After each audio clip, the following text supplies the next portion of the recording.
DRK, all praises to the Most High. Look, the king is due to arrive.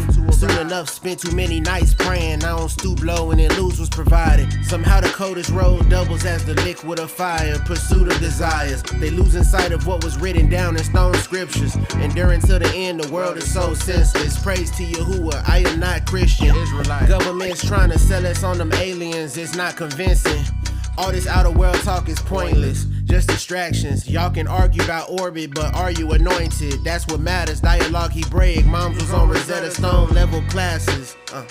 I know we looking down proud and happy. In my mind, I'm never satisfied, cause I know it's a stretch from where we supposed to be. Shalom, I hope you all are doing well. I am blessed and I'm back again with another video. Before we get started, the song you heard at the beginning is my son, DRK. If you enjoy rap that's centered on biblical truth and giving praise to the Most High, I encourage you to check it out on his music channel. I know that his style is not for everyone, but for those of you who do enjoy it, I'll leave the link in the description box below. Now, before we get into today's topic, I want to remind you of something that Scripture teaches us, and that is in Proverbs 9 and 10. The fear of YAHUAH is the beginning of wisdom, and the knowledge of the holy is understanding. If we don't first have a healthy reverence and fear of the Most High, we shouldn't expect to have discernment. Wisdom does not begin with intelligence, education, or by accepting what we're told. As we just read in Scripture, it begins with fearing YAHUAH. It is He who opens our eyes and gives us understanding. One of the greatest problems in our generation is that many people have stopped seeking truth for themselves. Instead, they allow others to shape their perception of reality. They accept the narrative without taking time to examine it. But as the people of the Most High, we cannot afford to walk through these days blindly. We must test everything against the Scriptures, pray for discernment, and seek wisdom from the Most High. We are called to be seekers of truth, not followers of whatever is popular or widely accepted. Today I want to take a look at some strange things happening around the world. I'm not asking you to believe every claim you hear. I'm encouraging you to observe carefully, think critically, pray, and seek YAHUAH for wisdom. Because when we fear the Most High as per Scripture, He gives us discernment to recognize what others may overlook. See, they must think we're not paying attention. But ever since CERN shut down, things have been totally different. Case in point, who is this man right here? And after you tell me who he is, because I know everybody knows his name, I want you to tell me how his last name is spelled. So for those of you that don't know, this is a famous American pastor. His first name is Joel, and his last name is Osteen. At least that was his last name years ago. But right now, they're saying that his last name isn't the same last name that we all know it is. Now, if you know him, you know for sure that his last name had an L in it. Olsteen. But ever since that hydrogen collider machine shut off, this is what they're saying his last name is now.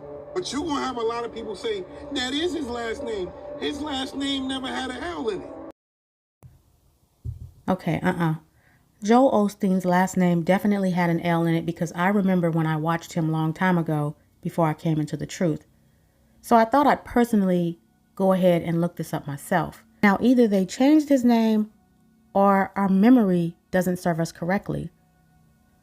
Now, this is an example of the Mandela effect. Or is something else going on?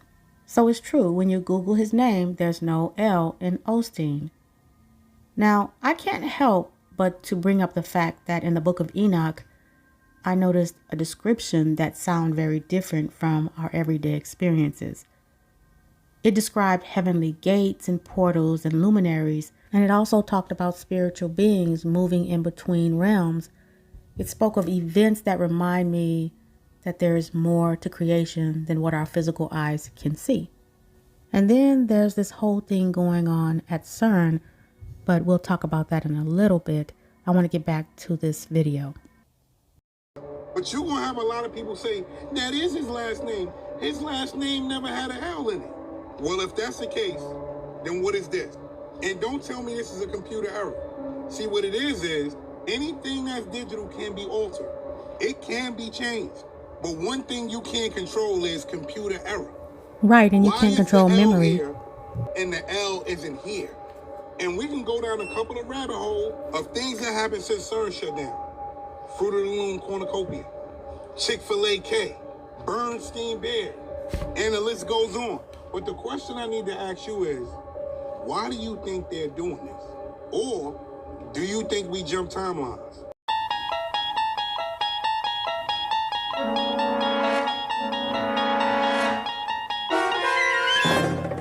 You unlock this door with the key of imagination. Beyond it is another dimension. Yeah, there's some very trippy, Twilight Zone, interdimensional, weird stuff going on that most people don't believe in because they don't even read the Book of Enoch. They don't believe in the Book of Enoch. Those of us who read it know that it contains important spiritual information on the spiritual realm, and it has been largely overlooked.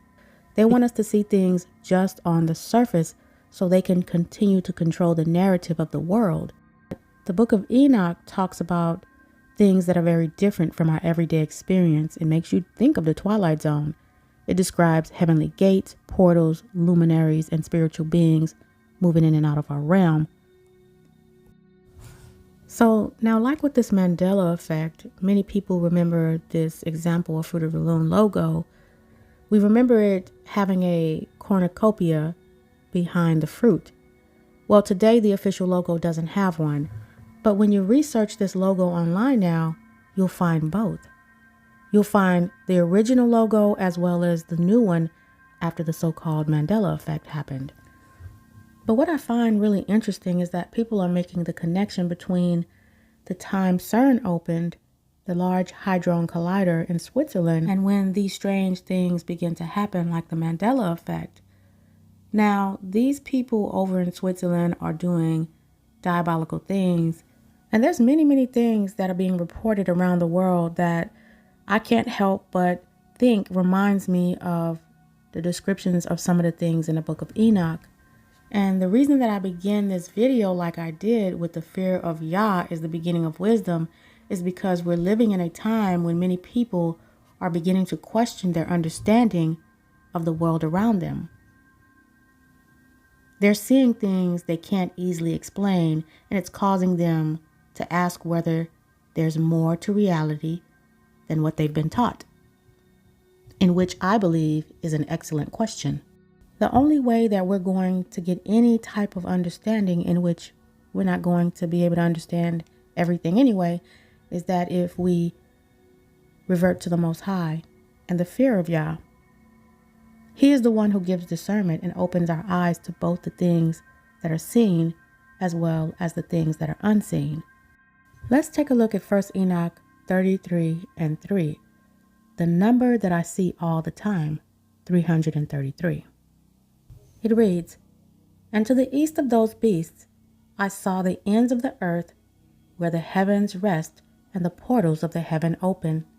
And I saw how the stars of heaven come forth, and I counted the portals from which they emerge, and noted down all their outlets, each individual star by itself, according to their number and their names, their courses and their positions, and their times and their months, as Uriel the holy angel who was with me showed me.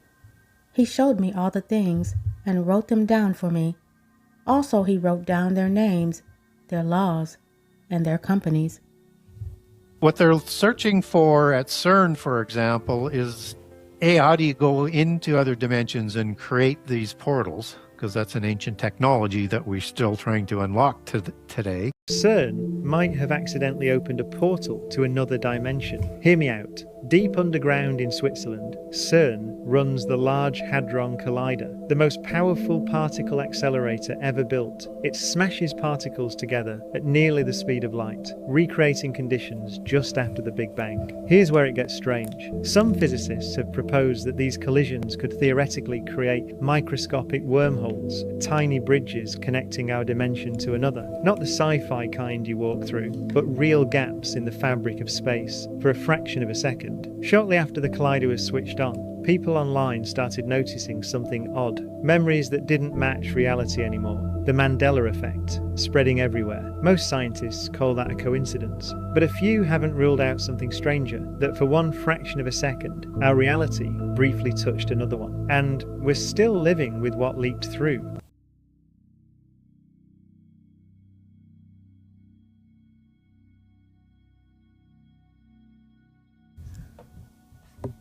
The book of Enoch talks about portals, it talks about gates, and it talks about things in the spiritual realm that may sound impossible to many of you.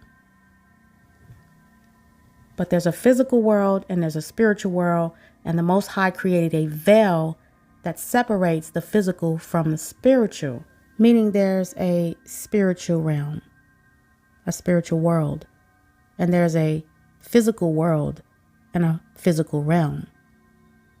And the Most High has created a veil that CERN is attempting to break through using pure mechanical force. That large hadron collider at CERN accelerates particles to nearly the speed of light and smashes them together. And their goal is to punch a hole through our three-dimensional reality to discover extra-dimensional dark matter and micro black holes.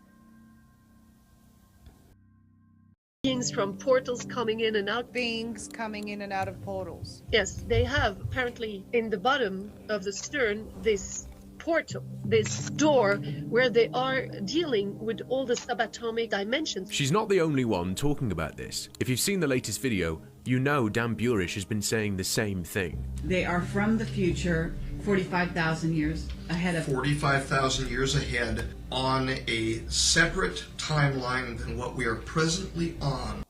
Notice how they're not really saying what these beings are. They're just saying they are 45,000 years ahead of us. But listen, if you know the Bible, then you know the Bible tells us that there's portals and that there are beings on the other side who can come in and out of our realm.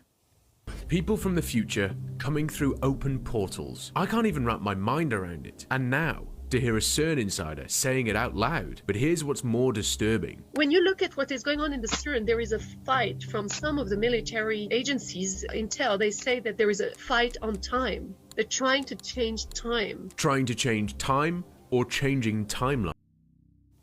They can't change time. Now we know that Daniel 7:25 says that they will think to change times. It doesn't say that they will succeed in changing the Most High's timeline. It says they will have the arrogance to try. Now, there's a cosmic exchange program going on where human authorities believe that they're the ones driving technological progress, but they are actually being manipulated as pawns by the entities on the other side. So here's what's going on. These entities that are trapped on the other side cannot cross the veil into our physical world on their own. So to bypass their chains or the veil, they feed advanced scientific, mathematical, and technological information directly into the minds of human elites. Today, this manifests as sudden, unexplained leaps in quantum computing, artificial intelligence, and particle physics. It's not human genius. It is a downloaded blueprint given to humans in exchange for building the machines necessary to open the gate. Or changing timelines. The cornucopia was there. Tinkerbell did dot the I in the Disney intro. Pikachu's tail had a black tip, but now they say it was never there. And there are dozens of examples just like this, and every single one of them messes with my head. Lately, I feel something is off, something is wrong with time itself. I can feel it, and I know a lot of you can feel it too. I have this feeling that time is broken. It passes too fast, even if I stay and do nothing for an entire day. Okay, I know there are some scientific explanations for that, but what about the Mandela effect? How do you explain that? This is why I had to make a part 2. To put it all together, this CERN insider talking about portals and beings coming in and out, this feeling that time itself may be broken, the Mandela effects, and all these unanswered questions and doubts about what CERN is really doing. While researching this video, I came across someone named Frank Jacob, who says, I thought I'd do an impromptu report on something which I think is giving people a lot to be concerned about. The investigative journalist Miriam Hanine recently published an article entitled "CERN Erupts Over Portals, Particles, and the Large Hadron Collider." So I followed the link shown below, and surprise, it looks like the article was deleted. Interesting. A journalist writes an article raising concerns about CERN, and the article can't be found. These scientists think that they're just researching dark matter or mapping dimensions when they build massive machines like the particle colliders at CERN. The spiritual reality of this is that they're using forbidden technological knowledge that they were fed to build a physical key. Smasher rings and high energy electromagnetic fields are designed to manipulate space-time and tear a physical hole in the veil. They are literally trying to unlock the gates of the abyss to let those entities out. There's an undeniable correlation between modern technology and ancient prophecy that reveals a calculated cosmic exchange where human authorities act as pawns under the influence of unseen entities. They trade advanced scientific blueprints for the opening of forbidden portals. While facilities like CERN utilize intense electromagnetic force to physically rip at the veil, they are standing directly on the ancient Roman grounds of Apollyon. They are blindly constructing the physical keys necessary to unlock the bottomless pit spoken of in Revelations 9. In their arrogance, they believe that they can use centralized networks and alter human schedules to manipulate history and control timelines, as prophesied in Daniel 7:25. Yet their artificial matrix hits an absolute wall against the divine clock. I truly believe that CERN's closure on June 29th of this year is not just an update. It's because they had to go back and figure things out, because the machine is trapped by its own limits, and it has no power against the Most High. As we close, remember this: everything will happen in Yahuwah's appointed time. Revelation tells us that the bottomless pit will be opened, but it will not happen before the Most High allows it. And no matter what we see happening around the world, nothing is outside of Yahuwah's control.